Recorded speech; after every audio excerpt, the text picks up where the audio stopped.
शहर की ताज़ा तरीन व खास खबरों के लिए अमरावती मंडल न्यूज़ चैनल को सब्सक्राइब करें तथा बेल आइकन को जरूर दबाएं।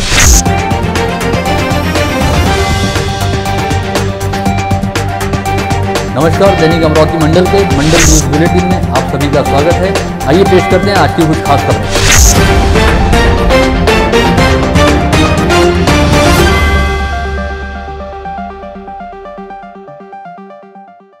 कोरोना संक्रमण के खतरे को देखते हुए लॉकडाउन संबंधी नियमों के चलते बंद की गई राज्य की शालाएं अब धीरे धीरे शुरू हो रही हैं। इससे पहले राज्य सरकार द्वारा 9वीं से 12वीं तक की कक्षाओं को शुरू किया गया था। वहीं अब शिक्षा मंत्रालय द्वारा 5वीं से 8वीं की कक्षाओं को शुरू करने का निर्णय लिया गया है। इस संदर्भ में जानकारी देते हुए राज्य की शालेय शिक्षा मंत्री वर्षा गायकवाड़ ने बताया कि आगामी 27 जनवरी से 5वीं से 8वीं की कक्षाओं को शुरू कर दिया जाएगा। इस संदर्भ में राज्य के मुख्यमंत्री उद्धव ठाकरे को शिक्षा विभाग की बैठक के दौरान जानकारी देते हुए शालेय शिक्षा मंत्री वर्षा गायकवाड़ ने बताया कि शिक्षा विभाग द्वारा लिए गए निर्णय के बावजूद शालाएं शुरू करने के संदर्भ में स्थानीय प्रशासन को अधिकार दिए गए हैं। साथ ही शालाएं शुरू करते समय विद्यार्थियों एवं शिक्षकों को कोरोना संक्रमण से बचाए रखने हेतु तमाम आवश्यक दिशा निर्देश भी जारी किए गए हैं। जिलाधीश शैलेश नवाल द्वारा शुक्रवार की शाम एक आदेश जारी करते हुए आगामी सोमवार 18 जनवरी से निजी कोचिंग क्लासेस, ट्यूशन क्लासेस एवं प्रशिक्षण वर्ग को शुरू करने की अनुमति दिए जाने का आदेश जारी किया गया है। मिशन बिगेन अगेन अंतर्गत विभिन्न प्रशिक्षण देने वाली संस्थाओं को इस आदेश के तहत अनुमति दी गई है। हालांकि कंटेनमेंट जोन घोषित किए गए इलाकों में पहले की तरह प्रतिबंध जारी रहेंगे। साथ ही सोमवार से शुरू होने वाली कक्षाओं एवं प्रशिक्षण सत्र के प्रत्येक बैच में अधिक से अधिक 20 विद्यार्थियों को उपस्थित रहने की अनुमति रहेगी और 2 बैच के बीच आधे घंटे का अवकाश भी देना होगा। इसके अलावा सभी संस्थाओं को अपने क्लासेस में समय समय पर सैनिटाइजेशन भी करना जरूरी किया गया है। इस समय राज्य में चूहों और पक्षियों में पाए जाने वाले बर्ड फ्लू नामक संक्रामक बीमारी की जबरदस्त चर्चा चल रही है, लेकिन अब तक की गई जांच के अनुसार राज्य के 5 जिलों को छोड़कर अन्य कहीं पर भी बर्ड फ्लू का संक्रमण रहने की अधिकृत तौर पर पुष्टि नहीं हुई है। इसके अलावा जिन इलाकों में बर्ड फ्लू पाया गया है वहां पर भी इससे संक्रमित पक्षियों की संख्या काफ़ी सीमित है। हालांकि जिन इलाकों में बर्ड फ्लू की पुष्टि हुई है वहाँ पर एहतियात के तौर पर 1 किलोमीटर के दायरे में रहने वाली सभी मुर्गियों को नष्ट कर दिया गया है। ऐसे में यद्यपि नष्ट की गई मुर्गियों की संख्या काफ़ी अधिक दिखाई दे रही है, किंतु यह जरूरी नहीं कि नष्ट की गई सभी मुर्गियों में बर्ड फ्लू की संक्रामक बीमारी थी। इस आशय का स्पष्टीकरण राज्य के पशु संवर्धन विभाग द्वारा दिया गया है। ज्ञात रहे कि इस समय सोशल मीडिया पर राज्य की करीब 3500 मुर्गियों में बर्ड फ्लू का संक्रमण रहने की खबर जबरदस्त ढंग से वायरल है, जिसका खंडन करते हुए पशु संवर्धन विभाग के अतिरिक्त आयुक्त डॉक्टर परकाले ने कहा कि लातूर, परभणी, बीड इन जिलों में मृत मुर्गियों के कुछ सैंपल जांचे जाने के बाद उनमें संक्रमण के लक्षण पाए गए। ऐसे में इन इलाकों के 1 किलोमीटर के दायरे में नियमानुसार सभी मुर्गियों को नष्ट कर दिया गया, किंतु इसका यह अर्थ कतई नहीं है कि नष्ट की गई सभी मुर्गियों में बर्ड फ्लू का संक्रमण था। वहीं इन 5 जिलों के अलावा राज्य के अन्य किसी भी जिले में अब तक बर्ड फ्लू रहने की अधिकृत तौर पर पुष्टि नहीं हुई है, ऐसा भी पशु संवर्धन विभाग द्वारा स्पष्ट किया गया है। गत रोज ही पुणे के सीरम इंस्टीट्यूट से अमरावती जिले को कोविशील्ड नामक कोरोना प्रतिबंधात्मक वैक्सीन के 16,700 डोज प्राप्त हुए थे। वहीं अब शुक्रवार 15 जनवरी को भारत बायोटेक नामक कंपनी द्वारा उत्पादित कोवैक्सीन के 2000 डोज अमरावती जिले हेतु प्राप्त हुए हैं, जिन्हें बड़े एहतियात के साथ जिला सामान्य अस्पताल में बनाए गए वैक्सीन स्टोर में संग्रहित करके रखा गया है। इस संदर्भ में मिली जानकारी के मुताबिक कोविशील्ड वैक्सीन के वॉयल में 10 ml और कोवैक्सीन के वॉयल में 20 ml की दवाई है, जिसमें से हर पात्र लाभार्थी को 0.5 ml दवाई का डोज लगाया जाएगा। यानी कोविशील्ड के एक वॉयल से 20 और कोवैक्सीन के एक वॉयल से 40 लोगों को टीका लगाया जा सकेगा। अमरावती जिले में पहले चरण के तहत कुल 16,222 लोगों को कोरोना प्रतिबंधात्मक वैक्सीन का टीका लगाया जाना है। जिला शल्य चिकित्सक कार्यालय के सूत्रों द्वारा दी गई जानकारी के मुताबिक स्वास्थ्य विभाग द्वारा पहली बार में ही जिले के लिए दवाइयों का भरपूर स्टॉक उपलब्ध कराया जा चुका है। ऐसे में टीकाकरण अभियान के दौरान किसी भी तरह की कोई दिक्कत नहीं आएगी। इस बारे में जानकारी के लिए संपर्क किए जाने पर जिला शल्य चिकित्सक डॉक्टर श्याम सुंदर निकम ने बताया कि सीरम इंस्टीट्यूट व भारत बायोटेक कंपनी द्वारा बनाई गई दवाइयों के गुणधर्म व असर लगभग एक जैसे हैं और इसमें कोई फर्क नहीं है, केवल अलग अलग कंपनी द्वारा बनाए जाने के चलते इनके नाम अलग अलग हैं। सीएस डॉक्टर निकम के मुताबिक सीरम इंस्टीट्यूट द्वारा बेहद बड़े पैमाने पर कोविशील्ड वैक्सीन का उत्पादन किया गया है, जिसकी तुलना में भारत बायोटेक द्वारा किया गया उत्पादन काफ़ी कम है। ऐसे में जहां एक और कोविशील्ड के 17,000 डोज प्राप्त हुए हैं, वहीं इरविन अस्पताल के कर्मचारियों हेतु कोवैक्सीन के केवल 2,000 डोज आए हैं। ज्ञात रहे कि कोविड टीकाकरण अभियान हेतु इससे पहले जिले में 9 टीकाकरण केंद्र तय किए गए थे, किंतु पश्चात सरकार की ओर से मिले निर्देशों के अनुसार 5 केंद्रों को ही कायम रखा गया है, जहां पर शनिवार 16 जनवरी को 100 हेल्थ केयर वर्करों को कोविड वैक्सीन का टीका लगाया जाएगा। कोरोना संक्रमण के साये में हुए ग्राम पंचायत चुनाव हेतु शुक्रवार 15 जनवरी को मतदान करवाया गया। इस हेतु चुनावी प्रक्रिया में शामिल जिले की 537 ग्राम पंचायतों के मतदान केंद्रों पर स्वास्थ्य एवं सुरक्षा के मद्देनजर बेहद कड़े इंतजाम किए गए थे और सभी मतदाताओं हेतु मास्क, सैनिटाइजर और फिजिकल डिस्टेंसिंग के नियमों का पालन करना बेहद अनिवार्य किया गया था। इसके साथ ही सभी मतदान केंद्रों पर दिव्यांग एवं बुजुर्ग मतदाताओं के लिए विशेष प्रबंध किए गए थे। मतदान वाले दिन पहले 2 घंटे के दौरान जिले के सभी ग्राम पंचायत क्षेत्रों में मतदान की रफ्तार काफी हद तक सुस्त रही और पहले 2 घंटे के दौरान केवल 7.52% मतदान हुआ। इसके बाद मतदान ने रफ्तार पकड़नी शुरू की और सुबह 11:30 बजे तक 23.20% मतदाताओं द्वारा अपने मताधिकार का प्रयोग किया जा चुका था। वहीं दोपहर 1:30 बजे तक 41.09 और दोपहर 3:30 बजे तक 59.19% मतदान हो चुका था। ऐसे में उम्मीद जताई जा रही थी कि मतदान का समय खत्म होने तक रिकॉर्ड व बम्पर वोटिंग होगी। ग्राम पंचायत चुनाव में सबसे शानदार दृश्य तिवसा तहसील के मोजरी गांव में दिखाई दिया, जहां पर जिला परिषद की शाला में बनाए गए मतदान केंद्र में 106 वर्षीय बुजुर्ग श्रीमती गयाबाई चौने नामक महिला मतदान करने हेतु पहुंची। इस आयु में भी लोकतांत्रिक प्रक्रिया में हिस्सा लेने हेतु दिखाए गए उत्साह को युवा वर्ग के लिए प्रेरणादायी कहा जा सकता है। जिले की सांसद नवनीत राणा ने अमरावती जिले के आदिवासी बहुल मेलघाट क्षेत्र में ज्वारी, बाजरा व मक्के की बंद की गई खरीदी को दोबारा शुरू करने हेतु केंद्रीय आपूर्ति विभाग के सचिव को पत्र लिखा था और इस खरीदी को समयावधि दिए जाने की मांग की थी, जिसे केंद्र सरकार द्वारा स्वीकार कर लिया गया है और राज्य सरकार की ओर से भेजे गए प्रस्ताव को मंजूरी प्रदान की गई है। ऐसे में राज्य सरकार द्वारा अन्न आपूर्ति विभाग को जरूरी आदेश प्राप्त हो चुके हैं। देश की प्रतिष्ठित आउटलुक पत्रिका के कवर पेज पर स्थान हासिल करना बेहद प्रतिष्ठापूर्ण माना जाता है और यदि अमरावती जैसे छोटे से शहर से वास्ता रखने वाले किसी व्यक्ति को इस प्रतिष्ठित पत्रिका के कवर पेज पर स्थान प्राप्त होता है तो इसे वाकई समूचे जिले के लिए गौरवपूर्ण पल कहा जा सकता है। अमरावती जिले को यह सम्मान दिलाया है स्थानीय प्रतिष्ठित नागरिक मनोहर भाई भूत और उनके दोनों सुपुत्रों दर्शन व आदित्य भूत ने, जिनकी MDA एग्रोकॉट नामक कंपनी ने फ्रोजन फूड इंडस्ट्री में सफलता की इबारत लिख दी है और भूत बंधुओं सहित उनकी कंपनी की कहानी को आउटलुक जैसी प्रतिष्ठित पत्रिका द्वारा अपनी कवर स्टोरी के तौर पर प्रकाशित किया गया है। अमरावती से संचालित होने वाली MDA एग्रोकॉट नामक कंपनी सालाना करीब 3000 टन फ्रोजन फूड का अमेरिका व जापान जैसे विकसित देशों सहित दुनिया के 45 देशों में निर्यात कर रही है। वर्ष 2012 में शुरू हुई इस कंपनी द्वारा विगत 8-9 वर्षों के दौरान फ्रोजन फूड मार्केट में वैश्विक स्तर पर अपना दबदबा कायम कर लिया गया है, जिससे प्रभावित होकर आउटलुक जैसी राष्ट्रीय व अंतर्राष्ट्रीय स्तर पर प्रकाशित होने वाली पत्रिका ने भूत परिवार व MDA एग्रोकॉट की कहानी को अपनी कवर स्टोरी के रूप में प्रकाशित किया है।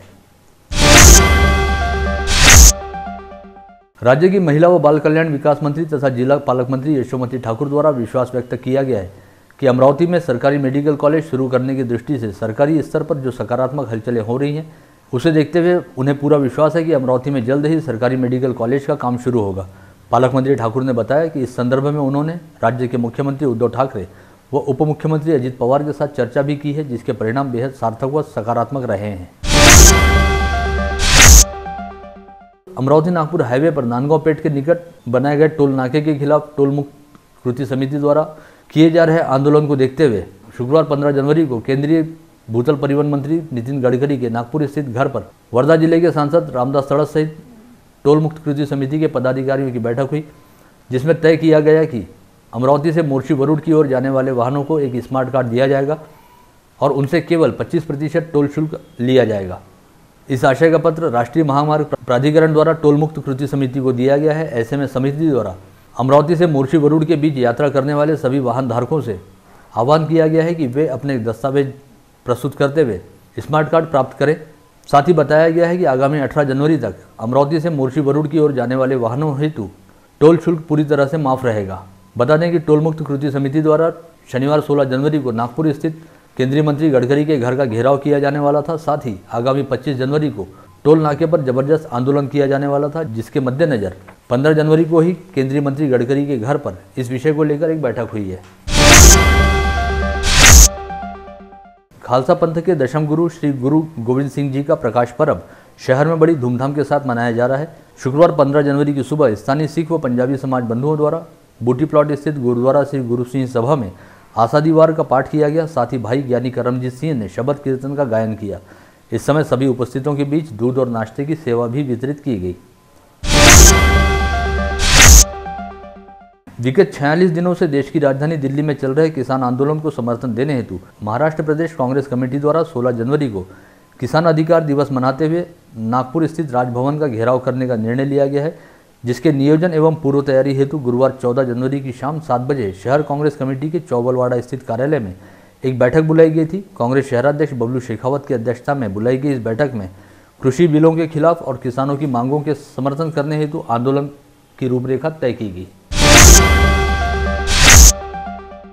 विगत दिनों भंडारा के सरकारी अस्पताल में घटित हुए भीषण अग्निकांड को देखते हुए 2 दिन पूर्व पुलिस आयुक्त डॉक्टर आरती सिंह ने अमरावती शहर पुलिस आयुक्तालय अंतर्गत सभी शॉपिंग मॉल का त्वरित फायर ऑडिट करवाने और फायर ऑडिट नहीं रहने पर मॉल को बंद रखने के दिशा निर्देश जारी किए थे।